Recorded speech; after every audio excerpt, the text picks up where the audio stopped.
Nós estamos continuando aqui então no nosso estudo Fundamentos da Fé Cristã, e nesse domingo, nós queremos dar continuidade ao estudo da última semana, da semana retrasada que nós estivemos aqui, que a gente começou a estudar os processos da salvação. Então, aqueles que aqui estiveram comigo, a gente estudou que a salvação é um processo, e que, como um processo, ela tem a parte do passado, do presente e do futuro. E tem, então, por exemplo, a regeneração e a justificação, que a gente vai estudar, que fazem parte do passado. Tem a questão da santificação, que é o presente da nossa salvação. E tem a questão da glorificação, que é o futuro da nossa salvação. E no restante, então, da aula, a gente focou na questão da santificação, porque a gente falou, olha, o passado a gente muitas vezes não pode mudar, a gente aprende com a experiência do passado. O futuro a Deus pertence, mas o presente pertence a nós. Então, nós falamos aqui sobre o nascer de novo, a santificação, o alvo, que é a vida. Tem a parte de Deus e a parte do homem. Falamos isso, que eu acabei de citar aqui. E aí a gente terminou a aula falando a respeito do desenvolvimento dessa salvação, que cabe a nós desenvolver essa salvação. Então, se você não assistiu a primeira parte, tem a gravação, assista a primeira parte. Ela é o complemento disso ou o início disso que nós vamos tratar no dia de hoje. Hoje eu quero falar desses dois assuntos com os irmãos aqui, Eu quero falar das duas partes da salvação. Existe uma parte da nossa salvação que é visível e existe uma parte que é invisível. Quando a gente fala nessa salvação, e a gente vai começar em breves estudos aqui falar sobre a questão da regeneração, do nascer de novo, isso se assemelha muito ao nascimento. Pensa no feto, pensa no bebê.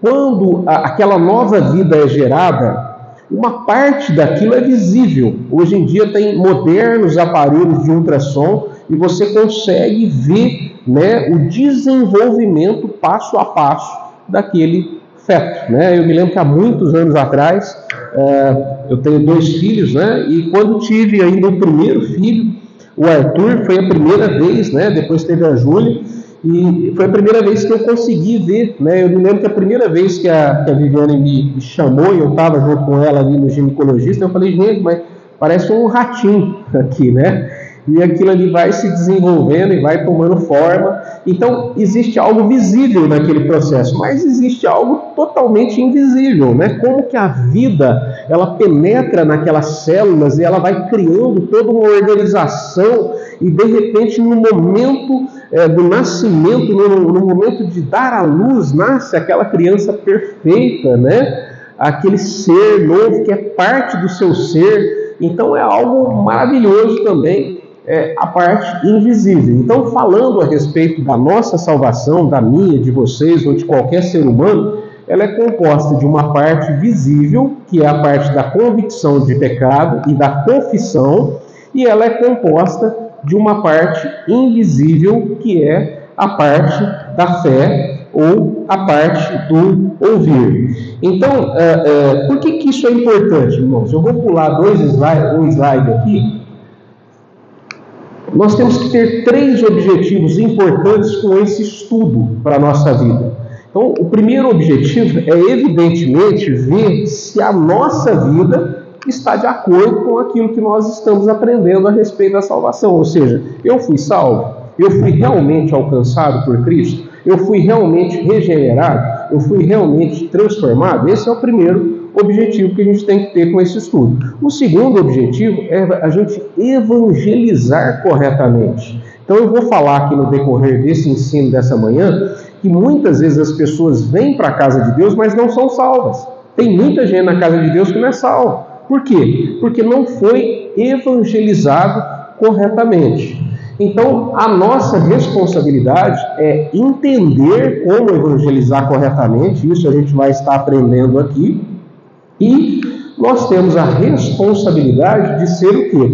Discipuladores. Eu li com os irmãos que estão aqui presentes, Mateus 28, 19 e 20, que fala, olha, ide e fazei discípulos, de todas as nações. Então, cabe a nós o papel de evangelizar. O que é um evangelista? Todo crente é um evangelista. O que é um evangelista? É o portador da boa notícia. É o portador da mensagem da salvação. Então, o Senhor encarregou todos nós. Quando você vai lá pesquisar essa palavra evangelista, né? Lá nos ministérios, lá que está citado em Efésios, a palavra evangelista é esse que traz essa boa nova, traz essa boa mensagem, e é aquela pessoa que vai ensinar outras pessoas a seguir nesse caminho. Então, quando a gente estuda essa parte do estudo Fundamentos da Fé Cristã, que é a doutrina da salvação, e a gente está aqui estudando os processos da salvação, o nosso objetivo é ser bons discipuladores, evangelizar corretamente e trazer pessoas para dentro da casa de Deus que sejam verdadeiramente transformadas, sejam verdadeiramente salvas. Então vamos lá, vamos voltar um pouquinho aqui, falando na parte visível da salvação, falando da parte de convicção de pecado. Irmãos, hoje em dia existe um problema muito sério na grande maioria de todas as igrejas. O pessoal não gosta de falar de pecado, o pessoal não gosta de falar de inferno, sabe? O pessoal não gosta de falar da ira de Deus. Por quê? Porque isso não dá ibope, né? Como a gente falava antigamente. Isso não atrai pessoas, entende? Então falar a respeito de pecado, falar a respeito do castigo divino, né? Falar a respeito do inferno. O inferno é quase que hoje uma palavra proibida em muitas igrejas. Não fala de inferno, não. Não fala de pecado, não, né? Então nós temos percebido que muitos círculos evangélicos se transformam em círculos de mensagens de autoajuda, mensagens psicológicas, mensagens motivacionais, alguns até mensagens filosóficas. Porém, irmãos, o que acontece? Aonde que começa a salvação? A salvação, ela começa na convicção de pecado. E como que é essa questão da convicção de pecado? Primeiro, para ter a convicção de pecado, nós temos que conhecer o Deus da Bíblia e a sua santidade. Aqueles que estão comigo aqui no estudo Fundamentos da Fé Cristã vão lembrar que como que a gente começou esse estudo aqui? A gente começou estudando Deus. Quem é o Deus da Bíblia? Quais são os atributos desse Deus da Bíblia? E dentre os atributos desse Deus da Bíblia, nós falamos que esse aqui, que a santidade é um dos principais. Santo, santo, santo é o Senhor dos exércitos. Então, assim, o Deus da Bíblia, irmãos, é muito diferente do Deus da pessoa que você vai evangelizar. Porque quando a gente vai falar de Cristo para uma pessoa, essa pessoa já tem um conceito de Deus na cabeça dela. E muitas vezes esse conceito de Deus é um senhor, né, de barba branca, bonachão, como se fosse um avôzinho, né, condescendente, que é bonzinho e que aceita tudo, e que joga tudo debaixo do tapete, que por fim vai perdoar todo mundo e levar todo mundo para o céu. Mas, irmãos, esse não é o Deus da Bíblia. Entende? Então, primeiro, é preciso, né, para que se tenha uma convicção de pecado, primeiro é necessário entender quem é esse Deus da Bíblia. Entender que esse é um Deus santo. E ele, por ser um Deus santo, ele não vai conviver com alguém que não siga também no caminho da santidade.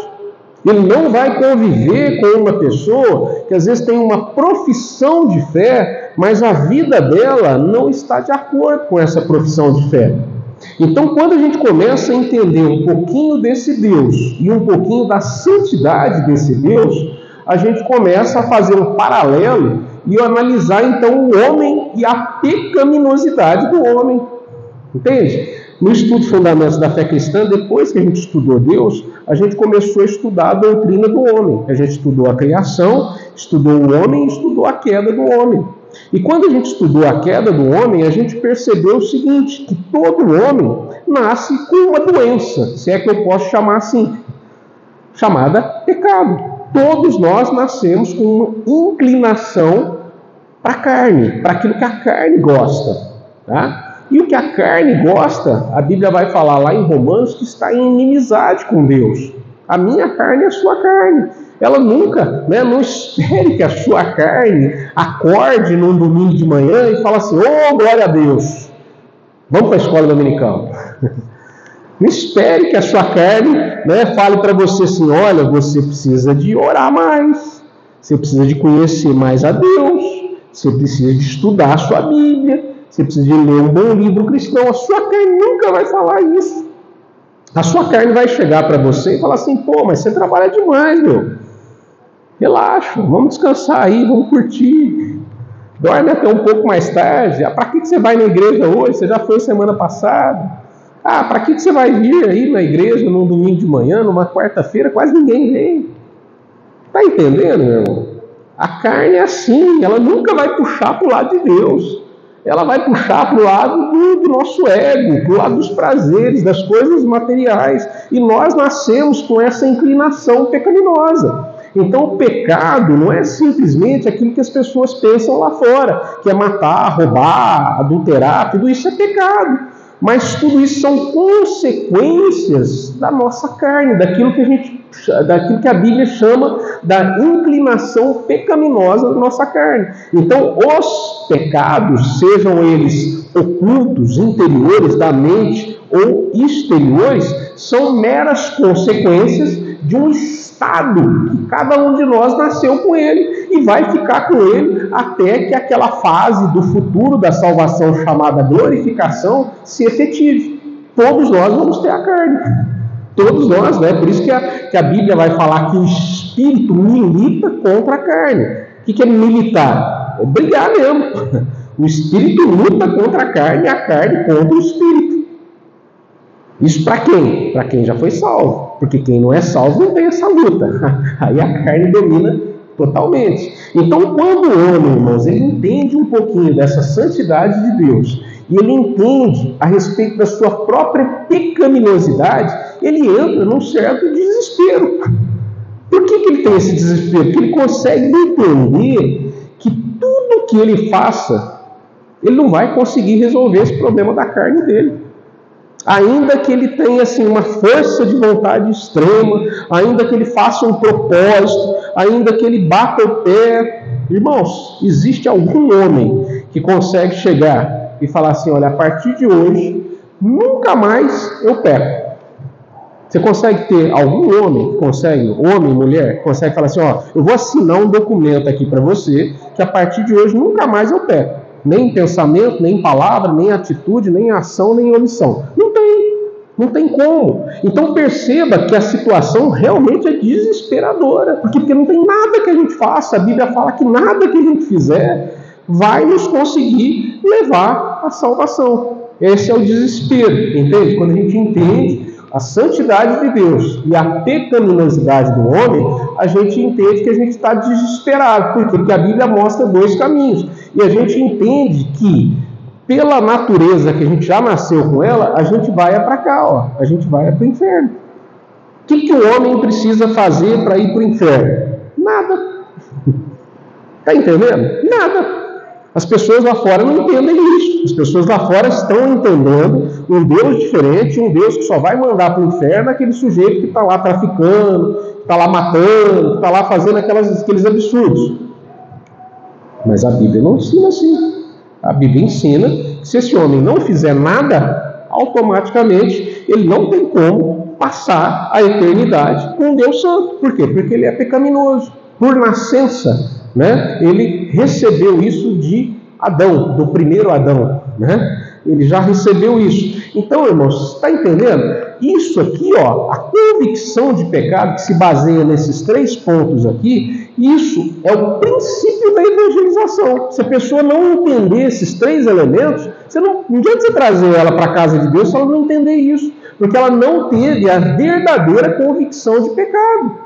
E se ela não tiver essa verdadeira convicção de pecado de maneira a se ver desesperada, fala: gente, mas então como que eu faço para ir para o céu? Como que eu faço?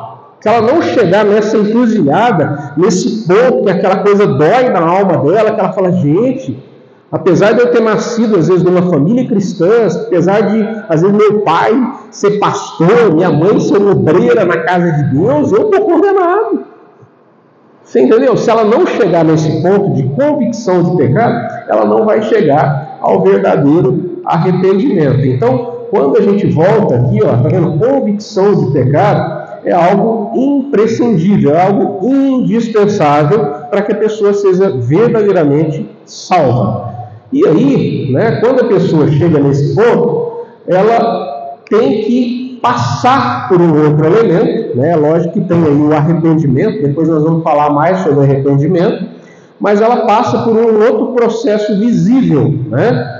Ela tem aquele constrangimento, que é aquela convicção de pecado, aquela tristeza pela condição, pelo desespero que ela está, e aí então ela percebe que só tem uma solução para ela, e essa solução é a graça, né? É a misericórdia de Deus que traz Jesus como substituto dela, né? Ela deveria morrer pelo pecado, ela deveria ser lançada no inferno, porém Deus providenciou o Deus homem, o Filho de Deus, que morreu pelos pecados dela, e aí pela graça ela consegue receber essa salvação. E isso passa por uma confissão. Então, o que é essa confissão? Romanos 10:9 fala assim, olha, se com a tua boca confessares Jesus como Senhor. Eu quero que você preste atenção nesses dois itens que estão em amarelo aqui, ó, a palavra confessar e a palavra Senhor.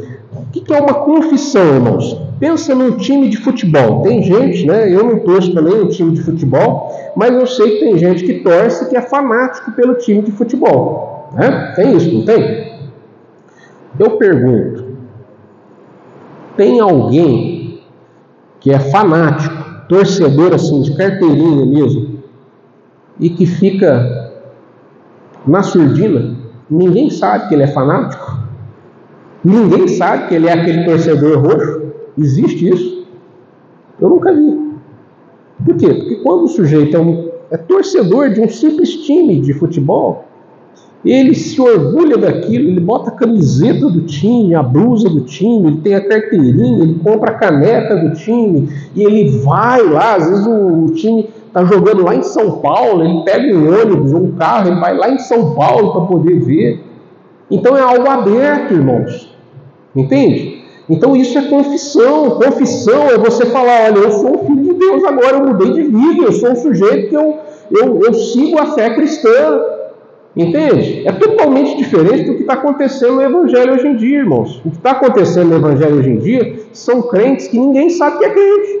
Por quê? Porque no lugar que ele não poderia estar, ele está fazendo aquilo que ele não poderia estar fazendo, ele está fazendo.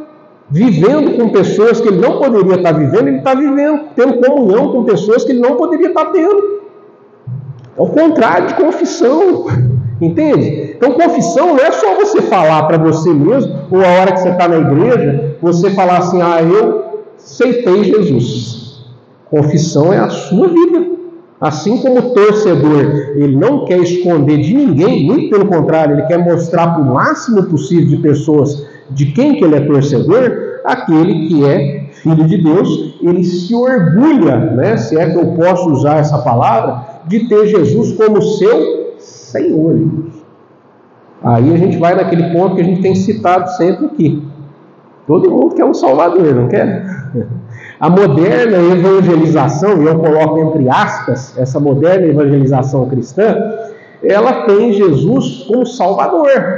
Gente, venha para a casa de Deus, porque Jesus vai te salvar, você vai ter o teu passaporte para a vida eterna carimbado, céu garantido e ainda uma vida maravilhosa, de vitória para você aqui. A tua vitória está garantida com Jesus. E a pessoa vem, e ela não tem convicção de pecado, ela não conhece o verdadeiro Deus da Bíblia, e aí ela fala assim, beleza, né? Eu vou lá, minha família já vai, meu pai já vai, minha mãe já vai, minha mulher já vai, meu esposo já, eu vou lá. Entende? Quanto menos pessoas souberem, melhor, né? Mas eu estou lá.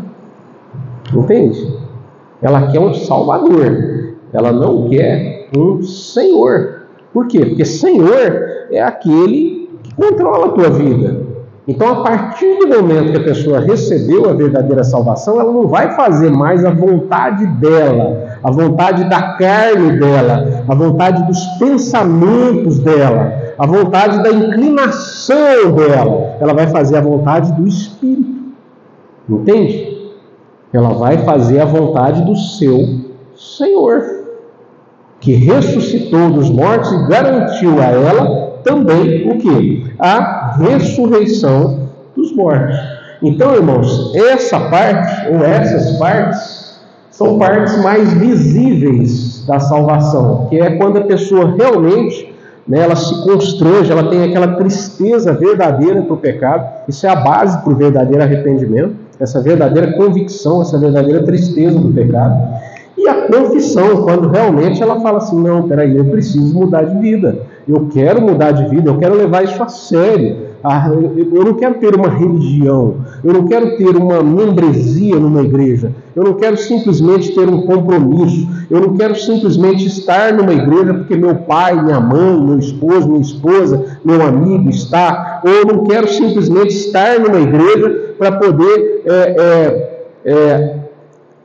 acalmar a minha consciência. Não, eu estou lá por quê? Porque eu tenho agora um novo Senhor, e esse Senhor não é mais a minha velha natureza, não é o meu próprio ego, não são os meus interesses, não é a minha carne, mas eu tenho um novo Senhor. Então essa parte é a parte visível. A parte invisível, que eu quero entrar agora um pouquinho com vocês, é a parte do ouvir e a parte da fé. Então vamos lá. A gente falou, a confissão.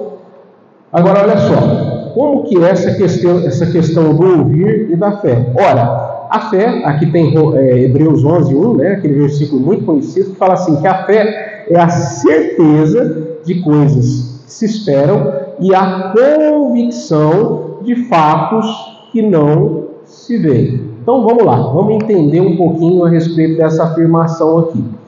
O que é essa fé? Vamos pensar em algo material. Um cientista, por exemplo, um químico. Nós tivemos há pouco tempo atrás, alguns anos atrás, nós tivemos a pandemia. E lembra que no começo da pandemia foi todo aquele desespero. Por quê?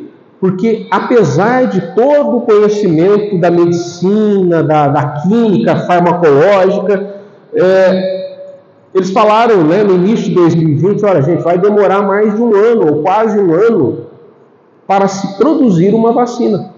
Lembra disso? Demorou quase um ano para produzir uma vacina. E a gente olhava e falava, não é possível, com os gigantes dos remédios mundiais, firmas gigantescas, com mentes brilhantes trabalhando lá, com computadores de última geração, não dá para produzir essa vacina assim da noite para o dia, em um mês. Demorou.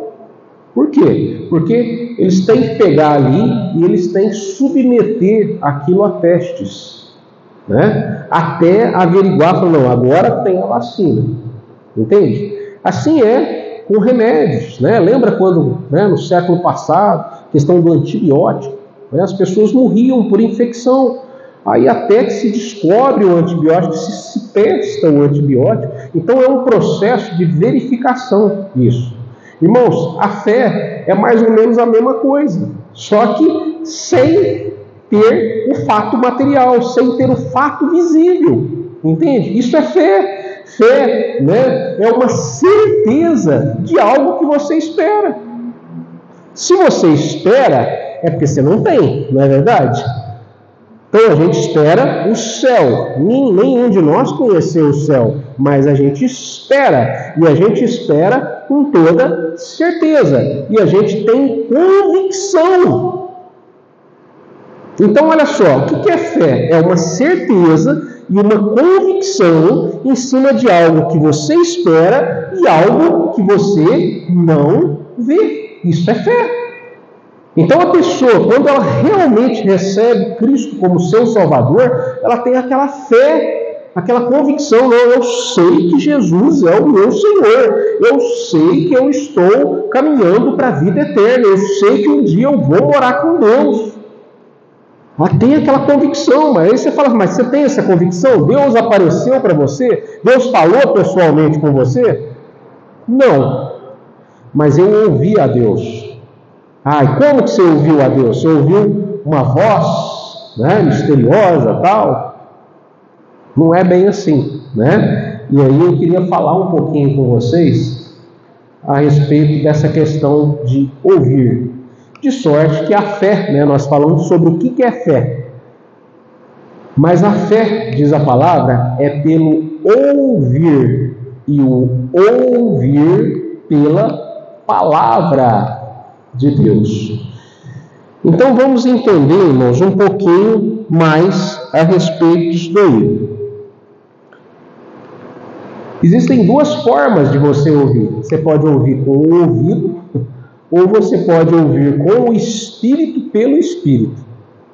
Ouvir com o ouvido, todo mundo ouve. Depois, se você ler lá em Romanos, né, onde está escrito esse versículo, você vai ver que está falando ali, né, com o povo de Israel, e fala ali, né, mas todo o povo de Israel de fato ouviu, mas ouviu com o Espírito, ouviu pelo Espírito. Irmãos, por que eu estou chamando isso de parte invisível da salvação? Porque até os crentes dentro da casa de Deus não entendem o que é ouvir pelo Espírito e com o Espírito. Não entendem isso. Olha só, o que a Bíblia fala? A Bíblia fala que a voz do Senhor é poderosa, não é verdade? Que a voz do Senhor quebra os cedros. Quando você abre a tua Bíblia, lá em Gênesis, como que Deus fez tudo que existe? Pela sua voz, pela sua palavra. E disse Deus e ouve. Quando você vai lá em Hebreus, tem um versículo que fala assim, que pela fé entendemos que tudo aquilo que foi feito, não foi feito daquilo que se vê, mas foi feito de que forma? Pela palavra de Deus. Está entendendo, irmãos? A palavra de Deus é algo poderoso. Agora, qual é o problema de nós crentes hoje em dia? A gente acha que Deus falou. Deus não falou, irmãos. Deus continua falando. Deus falou, Deus fala e Deus continua falando. Deus fala a todo momento. Só que o crente, muitas vezes, ele acha o seguinte, que simplesmente Deus falou aqui, na sua palavra. Não, irmãos. Deus falou na sua palavra e Deus continua falando na sua palavra, e não só através da sua palavra, mas de muitas maneiras. Por exemplo, quando você lê Romanos, o primeiro capítulo de Romanos fala assim que toda a humanidade é inexcusável. O que significa inexcusável? É indesculpável. Por quê? Porque se um homem sair lá fora e olhar esse dia de sol maravilhoso, olhar, né, o céu azul, aí ele sai pela estrada ali e ele vai vendo aquela vegetação verdinha, e ele vai vendo os animais, ele vai vendo tudo que Deus criou, e Deus não apenas criou, mas Deus manda a chuva, Deus manda o sol, Deus manda o sustento em tempo oportuno, ele controla tudo aquilo que ele criou. Irmãos, se eu parar para pensar um pouquinho, lembra que eu citei o feto? Olha, uma vida nasce e a vida precisa de oxigênio, precisa de alimento, e Deus providenciando, Deus providenciando. Tudo isso, Romanos vai falar que a criação declara que existe um Deus, e esse Deus está falando a respeito da criação. Só que hoje em dia as pessoas veem uma árvore, o que é a árvore para ela? É uma árvore. Um mato é um mato, um rio é um rio, uma chuva é uma chuva. Elas não conseguem ver Deus. Por exemplo, aconteceu um trovão.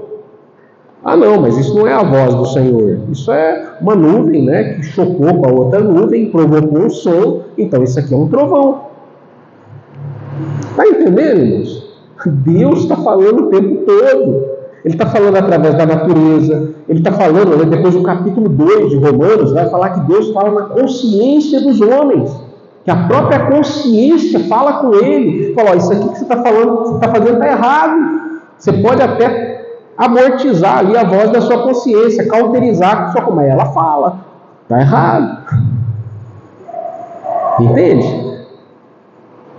Irmãos, Deus fala o tempo todo. É interessante que eu estava assistindo um documentário com a Viviane, e esse documentário falava dos primeiros nazistas, né, aqueles que foram designados para poder matar os primeiros judeus, para fuzilar os primeiros judeus. E a gente tem aquela mentalidade, né, a gente já fala, não, esse povo era povo muito ruim, né, que estava ali, né, para poder fuzilar, né, aqueles alemães ruins, né, aquele povo bandido que estava ali fuzilando os judeus. Mas a hora que você vai ver o documentário, você percebe que aqueles homens que estavam ali encarregados de fuzilar os judeus eram homens como eu e você, irmão. Pessoas trabalhadoras, que tinham uma família, que tinham uma casa, que tinham um negócio, que tinham uma atividade, professores, funcionários públicos, pedreiros, carpinteiros, pessoas do dia a dia. Muitos deles, irmãos, frequentavam igrejas. E aí tinha que pegar um fuzil, ele ia lá, pegava um fuzil, às vezes matava a criança com a mãe, com um tiro só. E aí? Aí o documentário mostra que as primeiras vezes o pessoal passava mal, o soldado passava mal, pirava, entrava, tinha pesadelo, vomitava. Só que sabe uma coisa interessante que eu percebi assistindo aquilo? Fala o seguinte, que alguns deles acostumaram com aquilo. E aí, passou um tempo, e eles matavam lá, fuzilavam, depois ia comer, ia contar piada, um com o outro, tal. Entende, irmãos?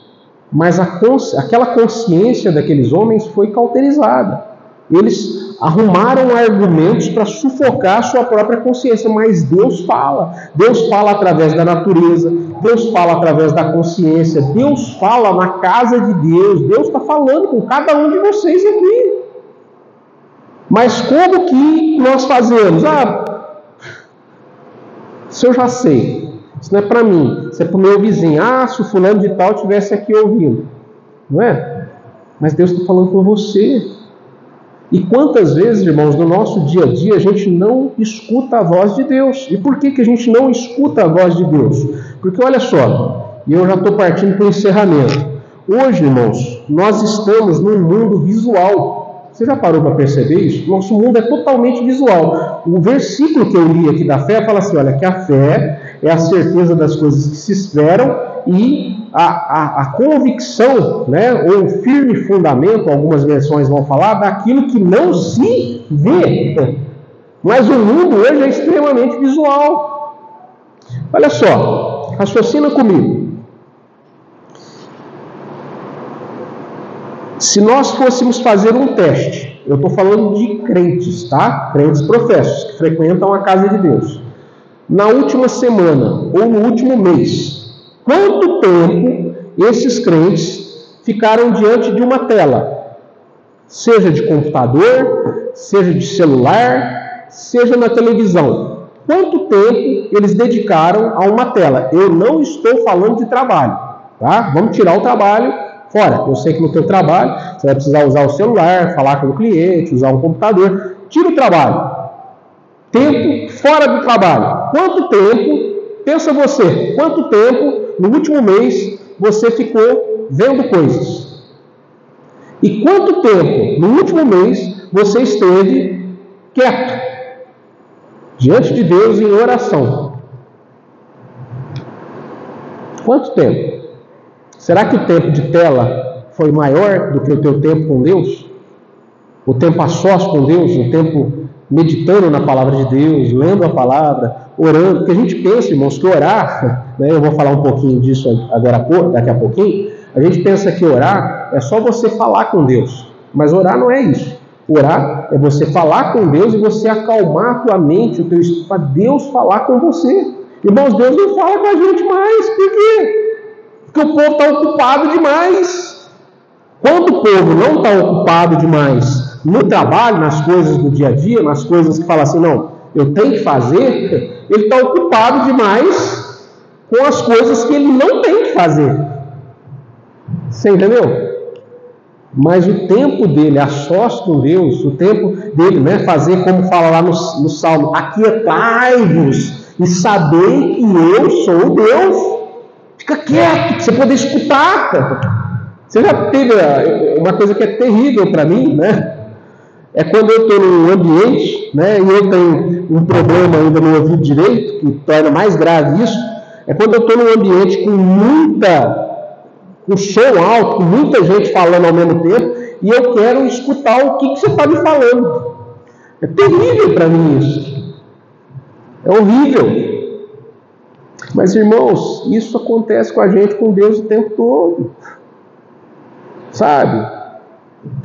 O mundo falando, você ocupado com tanta coisa, e você não tem tempo para ouvir a Deus. Por quê? Porque o mundo hoje é um mundo visual, é um mundo que as pessoas se movem por imagens, por telas. Tem gente que chega ao absurdo de achar, irmãos, que um filme cristão vai resolver a vida de uma pessoa. Um filme. Você está entendendo? Nunca vai resolver. Por quê? Porque é clara a palavra de Deus, que a fé vem pelo ouvir. Ouvir o quê? Ouvir a palavra de Deus. Uma experiência muito interessante que eu percebi durante a pandemia, não sei se você percebeu, é que, irmãos, pode ser o melhor pregador desse mundo. Você ouvir o pregador numa tela, na TV da tua casa é uma coisa. Você estar na casa de Deus, aqui, ó, em espírito de oração, falando: Senhor, eu estou na tua casa, fala comigo, abre a minha mente, abre o meu coração. Irmãos, é totalmente diferente.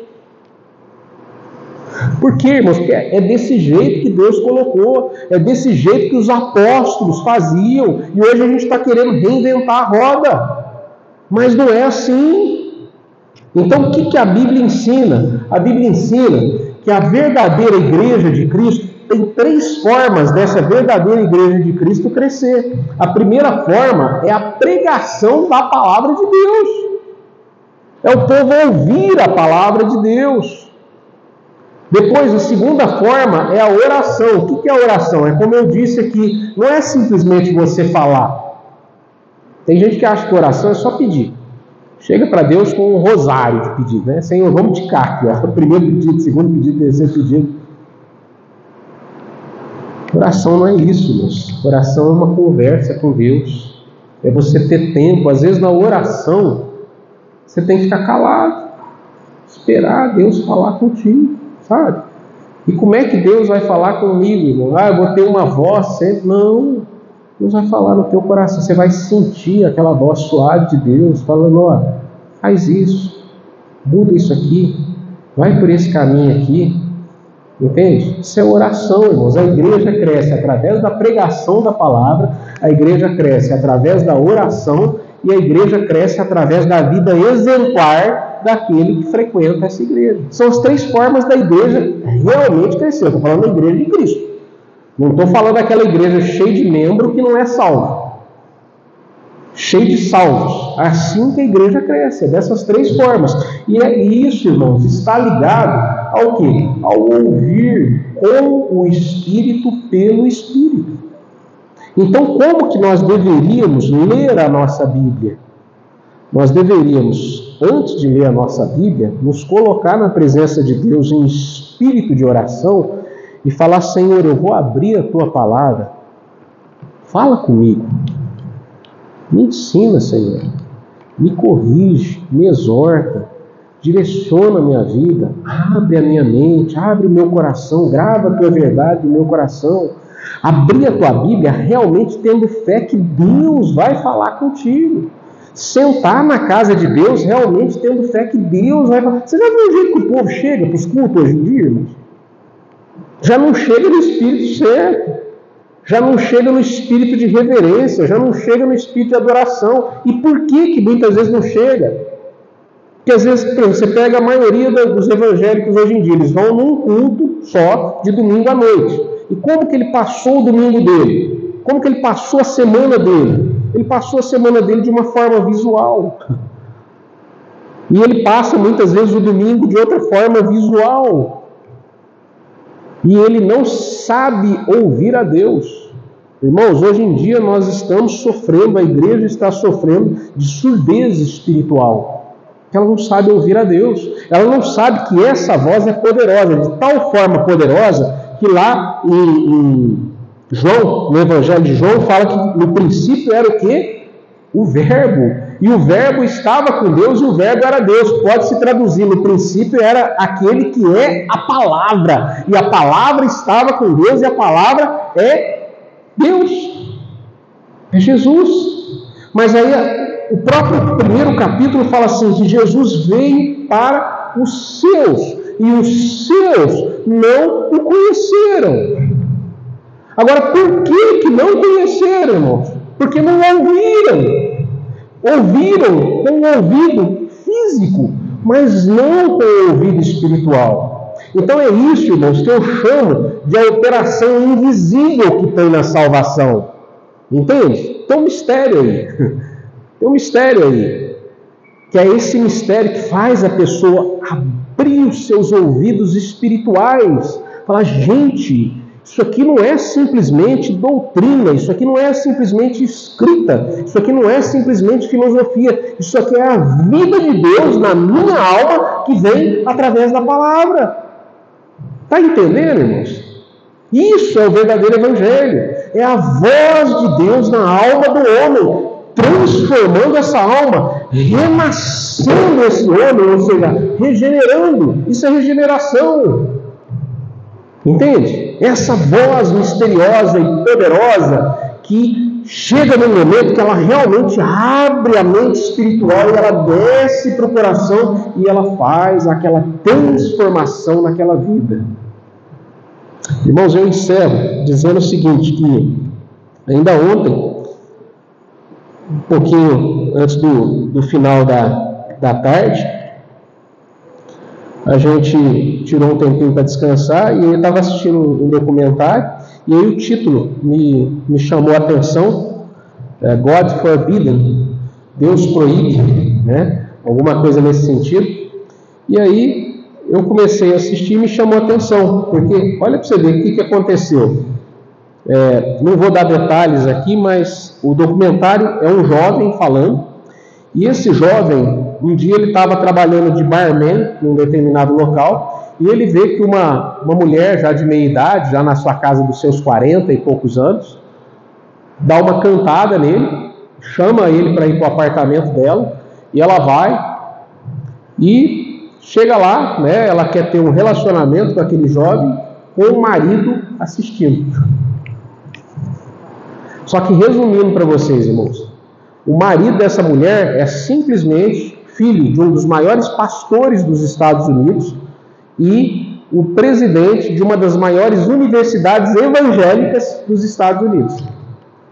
E aí se transcorre o documentário todo, mostrando, né, que aquilo não parou naquela noite, aquilo continuou por anos. O relacionamento a 3. O marido assistindo a mulher com o jovem. Até que lá na frente a coisa foi realmente descoberta, tal. E o documentário mostra aquele homem à frente da universidade, à frente, né, tendo contato com autoridades, tendo contato com o presidente dos Estados Unidos da América. Olha a importância desse homem. Está entendendo, irmãos? Então, assim, olha, as pessoas podem estar dentro da casa de Deus, podem estar envolvidas com a obra, entre aspas, de Deus, e não ouvir. Por quê? Porque estão atrás de prazeres, estão atrás de posições, estão atrás de poder. E aí a gente olha para coisas assim e pensa assim, não, mas isso daí é porque o sujeito era muito rico, né? Porque ele realmente era uma pessoa que estava numa posição social. Mas, irmãos, isso acontece em todas as camadas. Hoje, o pobre, né, que é chamado financeiramente pobre, também tem as mesmas coisas. Ele também corre atrás dos prazeres dele. Ele também está atrás de ter uma posição que muitas vezes não é a posição de servo do seu Senhor. Ele quer ter a posição de dominar aquelas áreas da vida dele, que ele quer ter controle, que ele quer ter poder sobre aquelas áreas da vida dele. Está entendendo? Então a mesma coisa acontece. tanto num segmento da sociedade quanto no outro segmento. E o que é isso? Falta de ouvidos espirituais. Quem tem ouvidos para ouvir, ouça. Por que Jesus repetia isso, irmãos? Parece ridículo, não parece? Quem tem ouvido para ouvir, ouça. É lógico que todo mundo tem ouvido para ouvir, a não ser que seja surdo. Jesus estava falando, quem tem ouvidos para ouvir espiritualmente falando. Ou seja, você ouve com o teu espírito, pelo Espírito de Deus. Entende? E quando a pessoa realmente ela ouve com o Espírito, pelo Espírito, aí nós temos a verdadeira salvação. Aí Deus fala com ela, Deus fala no coração dela, e realmente há uma transformação de vida. Aquela vida vai ser diferente. E ela não vai ser diferente, irmãos, simplesmente perante o mundo. Porque aquele casal, perante o mundo, era tido como, nossa, que bênção, Cuidam de uma grande universidade, são filhos de pastores, Aquela mulher, irmãos, que era mulher daquele pastor, encontrou com ele na universidade. Eram de famílias cristãs, tá? Não estou falando de gente do mundo aqui, não. Estou falando de gente criada dentro da casa de Deus. Está entendendo, irmãos? Então, assim, a pessoa, quando tem realmente esse ouvir espiritual, há uma transformação interna nela. É aquela luta para ela ser cada vez mais santa, para ela ser cada vez mais parecida com o seu Senhor, porque agora ela tem um novo Senhor na vida dela. E o Senhor não são as telas mais de celular, de televisão, não é mais o visual do mundo, entende? Agora ela quer ouvir, ela quer ver menos e ela quer ouvir. Por quê? Porque ela está no caminho da fé. E é por isso que a Bíblia fala que o meu justo viverá da fé. Viver da fé, irmãos, é ouvir a Deus. É você ser menos visual e mais auditivo, espiritualmente falando. Amém? Que Deus possa nos abençoar e que a gente nunca se esqueça, Lembrando, irmãos, que esses slides, eles estão disponíveis, justamente para que você não esqueça, Tem gente que gosta de escrever, como a nossa irmã Érica e tal. Eu estou usando esses slides aqui, eu não gosto muito de usar o método visual, tanto é que nas minhas mensagens eu não uso. Por quê? Porque eu quero que a pessoa ouça espiritualmente falando. Mas isso aqui, como é um estudo, um passo a passo, esses slides estão aí, eles estão disponíveis em PDF, pode solicitar ao pastor Antônio Carlos, e vocês têm acesso a isso aí para quê? Para que a gente possa aprender e a gente possa ir e fazer discípulos. Amém? Que Deus possa nos abençoar e que a gente possa utilizar essas informações para a glória de Deus. Eu agradeço a oportunidade em nome de Jesus e retorno a palavra ao pastor.